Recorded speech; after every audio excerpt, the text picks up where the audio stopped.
அகிலமெங்கும் உள்ள தமிழ் நேயர்கள் அனைவருக்கும் பரம்பரை ஜோதிடர் உங்கள் மனோ பாலாஜியின் அன்பான வணக்கம்.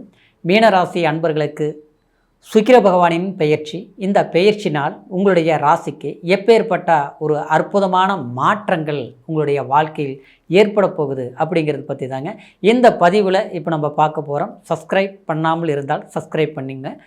மீனம் குரு பகவானின் ஆதிக்கத்தில் பிறந்தவங்க, அதாவது மீனராசிக்காரர். இந்த மீனராசிக்காரருக்கு சமீப காலகட்டத்தில் பார்த்துட்டோம்னா, அதாவது கிரக பெயர்ச்சிகள் ஓரளவுக்கு சாதகமாக இருந்தாலும் ரொம்ப உற்சாகத்தை கொடுக்கக்கூடிய அளவுக்கு இருந்ததா அப்படின்னு பார்த்துட்டோம்னா கண்டிப்பாக இல்லை. எல்லாத்த விட சனி பகவானே உங்களுடைய ஜென்மத்தில் உட்கார்ந்துருக்கிறதுனால சில நெருக்கடிகளை சமாளிக்கிறதுக்கே நேரம் சரியாக இருக்குதுங்கிறது தான் உங்களுடைய சூழ்நிலை. சரிங்களா?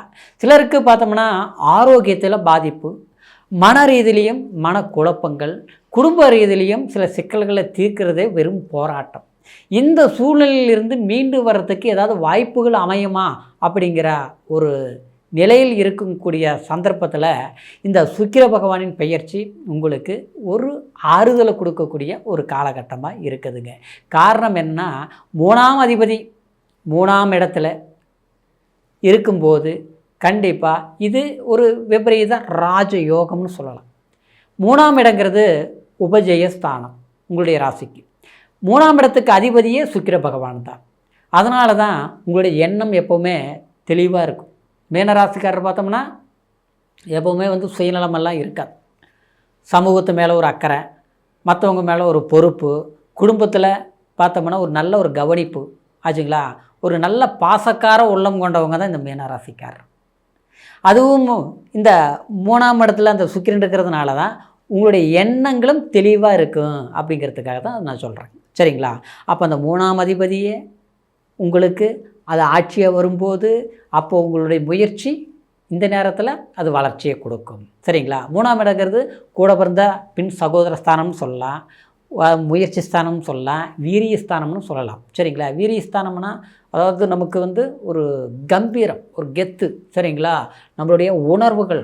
சரிங்களா? இது எல்லாமே அப்போது இந்த நேரத்தில் இது உங்களுக்கு அந்த மாதிரி விஷயங்கள் அப்படின்னா ஒரு முயற்சி உங்களுக்கு வெற்றியை கொடுக்கும். அப்போது 3ஆம் இடமும் இன்னொன்று நம்ம என்ன சொல்லலாம்னா பயணத்தை குறிக்கக்கூடியது. சரிங்களா? அதையும் சொல்லலாம். அப்போது பயணங்கள், அப்போ வெளிநாடு போகணும்னு நினைக்கிறவங்களுக்கு வெளிநாடு போகணும். ஒரு ட்ரான்ஸ்ஃபர் எதிர்பார்க்குறோம், நம்ம ஒரு ட்ரான்ஸ்ஃபர் கண்டிப்பாக எதிர்பார்த்தோம்னா கிடைக்கும். ஏற்கனவே நம்ம முயற்சி எடுத்தோம், கிடைக்கல, இப்போ கிடைக்கும், முயற்சி எடுங்க. அப்புறம் பார்க்கும்போது அதாவது பூர்வீக சொத்து ஒரு பிரச்சனை போயிட்டுருக்குது, ஒரு வழக்கில் போயிட்டுருக்குது.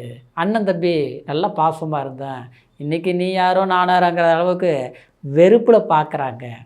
ஆனால் அதனால் நம்ம உட்காந்து பேச முடிய மாட்டேங்குது, பூர்வீக சொத்தை கலார் பண்ணிக்க முடியல அப்படிங்கிற ஒரு சூழ்நிலையில் தள்ளி போயிட்டே இருக்குது. பார்த்தீங்களா? அந்த பிரச்சனைகள் இந்த நேரத்தில் முடிவுகள் எடுத்திங்கன்னா தீர்த்துக்கலாம். சரிங்களா? அப்புறம் இந்த சுக்கிரன் கரெக்டாக 7ஆம் பார்வையாக, அதாவது உங்களுடைய ராசிக்கு பாக்கியஸ்தானத்தை பார்க்குது. சரிங்களா? பாக்கியஸ்தானங்கிறது அப்பாவுடைய சொத்து மட்டும் கிடையாது, அப்பாவுடைய ஆரோக்கியம் இது எல்லாமே நல்லா இருக்கும். அதாவது ஏற்கனவே ஒரு மருத்துவ செலவுகள் பண்ணிட்டோம், இல்லை அப்பாவுக்கு தனக்கு ஆகலை, சங்கடங்கள் ஆகிப்போச்சு, அப்பாவுடைய உறவு ரீதியினால் நமக்கு சில பிரச்சனைகள் வந்துட்டுருக்குது, அந்த மாதிரி பிரச்சனைகளில் சரியாயிடும். சரிங்களா? அப்புறம் அப்பாவுக்கு ஆரோக்கிய ஹெல்த் ரீதியில் சில குறைகள் இருந்ததுன்னா அதுக்கு ஒரு ட்ரீட்மெண்ட் வைத்தியங்கள் பார்க்கும்போது அது சரியாகும்.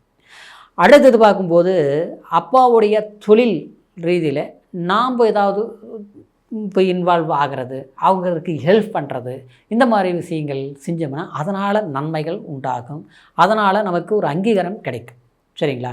அடுத்து பலனை பார்க்கும்போது அதாவது இந்த சுக்கிரன் யோகத்தை கொடுத்தாலும் நன்மைகளை கொடுத்தாலும், அதாவது வண்டி வாகனத்தினால இப்போ நீங்கள் ஒரு பிஸ்னஸ் பண்ணிகிட்டு இருக்கிறீங்க. சரிங்களா?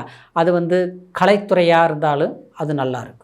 அடுத்தது வண்டி வாகனத்தினால ஒரு டூரிஸ்ட்டு, ஒரு ஏஜென்ட்டு, ஒரு கமிஷன், ஒரு ரியல் எஸ்டேட்டு இந்த மாதிரிலாம் பண்ணிகிட்டு இருந்தீங்க. வீடு கட்டுறது, வீடு கட்டுமான பொருட்கள் விற்கிறது, அந்த சார்ந்த ஒரு பிஸ்னஸ்கள் பண்ணணும்னு நினச்சிங்கன்னா மீனராசிக்காரர் இந்த நேரத்தில் பண்ணால் உங்களுக்கு சாதகமாக இருக்குது. ஆனால் எது எப்படி இருந்தாலும் சனிங்கிற ஒரு பிடி நடந்துட்டு இருப்பதனால கொஞ்சம் கவனத்துடன் செயல்படுறதும் சிறப்பு. சரிங்களா? நேரம் நல்லா இருக்குது, பயிற்சி நல்லா இருக்குது. அப்போ வந்து இந்த சுக்கிரன் பயிற்சினால எல்லாமே நமக்கு சாதகமாகிடுமா அப்படின்னு பார்த்தா, சனி ஜென்மத்தில் இருக்குது, 4ஆம் இடத்துல குரு இருக்கிறது நல்லதாக இருந்தாலும் ஜென்ம சனி அதாவது சில பலவீனங்களை உருவாக்குங்கிறதுனால, அதாவது நாம் வந்து கொஞ்சம் யோசிச்சுன்னா ஒரு விஷயத்தை நம்ம முழுமையாக தெரிஞ்சுக்கிட்டு இறங்கணும். அடுத்தவங்க ஒன்று சொல்கிறாங்க, டக்குன்னு பண்ணலாம், டக்குன்னு செய்யலாம், அதெல்லாம் வேண்டாங்க. சரிங்களா? திருமணம் ஆகாமல் இருக்கக்கூடியவங்களுக்கு திருமணம் சம்மந்தப்பட்ட ரீதியில் முயற்சிகள் இந்த நேரத்தில் எடுத்தவனா கண்டிப்பாக அது கைகூடி வரும். ஏற்கனவே திருமணமாகி பிரச்சனைகள் ஆகிப்போச்சு, ஒரு டைவர்ஸுங்கிற அளவுக்கு போயிடுச்சு, மறுவாழ்க்கை முயற்சி எடுக்கலாமாங்கிறவங்களுக்கு தவறாமல் முயற்சி எடுங்க, நல்ல ஒரு வாய்ப்புகள் உண்டாக்கும். குடும்பத்தில் சங்கடங்கள் சலிப்புகள், நாம் ஏதோ ஒரு சூழ்நிலையில் பிரிஞ்சிருக்கக்கூடிய வாய்ப்புகள், நல்லது, கவலையே படாதீங்க, பிரிஞ்சிருக்கிறது நல்லதான், இதனால் நன்மைகள் உண்டாகும். இனி வரக்கூடிய காலத்தை அதாவது எந்த அளவுக்கு நீங்கள் கஷ்டப்படுறீங்களோ அதுக்கு உண்டான பலன்கள் உருவாகும். இது கிட்டத்தட்ட மே மாதம் 14ஆம் தேதி வரைக்கும் இந்த சுக்கிரனுடைய பெயர்ச்சி 8ஆம் அதிபதியாக இருந்து 3ஆம் இடத்தில் இருக்கிறதுனால இது விபரீத ராஜ யோகம். அப்போது எதிர்பாராத ஒரு சில அதிர்ஷ்டங்கள் உங்களுக்கு உருவாகும். அது எப்படி உருவாகும், எந்த மாதிரி உருவாகும், ஒரு நீங்கள் தேர்ந்தெடுக்கக்கூடிய சில விஷயங்கள்னால ஒரு லக்கி நம்பர் சக்ஸஸ் ஆகும். ஒரு வண்டி எடுக்கிறீங்க, ஒரு கார் எடுக்கிறீங்க, இல்லையோ ஒரு பெரிய ஒரு வீடு, ஒரு நம்பர் தேர்ந்தெடுக்கிறீங்க. இதனால் அதாவது அது நீங்கள் தேர்ந்தெடுக்கக்கூடிய அந்த நம்பர்னால் உங்களுக்கு ஒரு லக்கி ஸ்டார் உருவாகும் ஆச்சுங்களா. அப்புறம் சில மனிதர்கள்னால், பெரிய மனிதர்கள்னால் சம்மந்தமில்லாமல் என்றைக்கோ பார்த்துருப்பீங்க, என்றைக்கோ எதிர்பார்த்துருப்பீங்க, நீங்களே அதை மறந்துருப்பீங்க. ஆனால் அவங்க உங்களை ஞாபகம் வச்சு அவங்க மூலியத்தில் உங்களுக்கு அது நல்லதுன்னு நடக்கும். நான் முதலியே சொன்ன மாதிரி தாங்க. சரிங்களா? பிரயாணங்கள்னால நன்மைகள் நடக்கும். ட்ரான்ஸ்ஃபர் பண்ணுங்கள், இடம் மாற்றங்கள் பண்ணுங்கள், மாறுதல் பண்ணுங்கள், எந்த தேசம் வேணாலும் போங்க, கண்டிப்பாக நல்லது. ஒரு தேசம் விட்டு இன்னொரு தேசம் போங்க, நன்மைகள் நடக்கும். அதாவது காலில் சக்கரம் கட்ட மாதிரி முயற்சி எடுத்து போயிட்டே இருங்க, வெற்றிங்கிறது உங்களுக்கு கிடைச்சே தீரும். ஆனால் இவங்களால் நல்லது நடக்கும், அவங்களால நல்லது நடக்குங்கிட்ட அடுத்தவங்க மட்டும் நம்பி இறங்க வேண்டாம். கண்டிப்பாக அது உங்களுக்கு பிரச்சனை கொடுத்துரும். உங்கள் சுய முயற்சிகள் நீங்கள் இறங்கி வேலை செய்யுங்க, வெற்றியாகும். அரசியல் சார்ந்த துறையில் இருக்கக்கூடியவங்களுக்கு பட்ட கஷ்டங்களுக்கு கஷ்டப்படுத்தியிருப்பாங்க, வேதனைப்படுத்தியிருப்பாங்க. ஆனால் இந்த நேரத்தில் நன்மைகள் உண்டாகும். கண்டிப்பாக சுக்கிரன் பெயர்ச்சி ஓரளவுக்கு சாதகத்தை கொடுத்தாலும் ஆனால் திடீர் அதிர்ஷ்டத்தை கொடுக்கக்கூடிய ஒரு யோகமும் இருக்கிறதுனால அதுக்கு தகுந்த மாதிரி உங்களுடைய முயற்சிகள் எடுங்க, வெற்றி. சரிங்களா? இப்போது சொன்ன பலன் கோச்சார அடிப்படையில் சந்திரனை வச்சு, சந்திரனுங்கிறது மதி, லக்னங்கிறது விதி. சரிங்களா?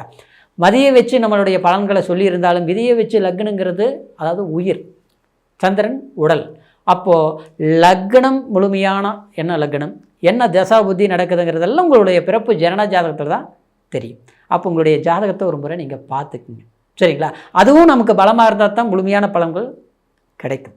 அப்போ உங்களுடைய ஜாதகம் இது வரைக்கும் பார்க்காமல் இருந்து நம்மக்கிட்ட பார்க்கணும் நீங்கள் நினச்சிங்கன்னா கீழ் இருக்கிற நம்பருக்கு ஃபோன் பண்ணி உங்களுடைய date of birth, time, place முறையும் தெரியப்படுத்தி முழுமையான பலன்களை கேட்டு தெரிஞ்சுக்கிட்டு புதிய முயற்சிகள் எடுங்க. மீனராசி அன்பர்களுடைய வாழ்க்கை இனி வரக்கூடிய காலம் உங்களுக்கு சாதகமாக இருக்குங்கிற வாழ்த்துக்களோட மீண்டும் அடுத்த பதிவில் சந்திக்கும் வரைக்கும் நன்றி, வணக்கம்.